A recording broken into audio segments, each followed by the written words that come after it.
Maryland, and the Little Choptank River until 8:30 p.m. At 7:33 p.m., National Weather Service Doppler radar indicated a line of thunderstorms capable of producing wind gusts in excess of 50 knots from 14 nautical miles west of Hanover Street Bridge to 8 nautical miles southwest of Mayo, moving east at 40 knots. This line of thunderstorms will be near Chesapeake Bay from North Beach to Drum Point, Maryland. To Drum Point. Glare, a warning in effect until 10 p.m. Eastern Daylight Time this evening.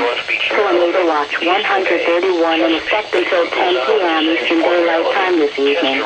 Small craft advisory in effect from 10 p.m. Eastern Daylight Time this evening through late Saturday night.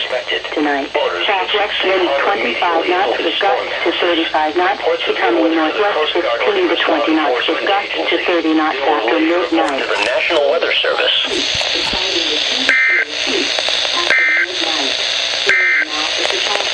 The National Weather Service in Sterling, Virginia. 2 to 3 feet late this evening and overnight.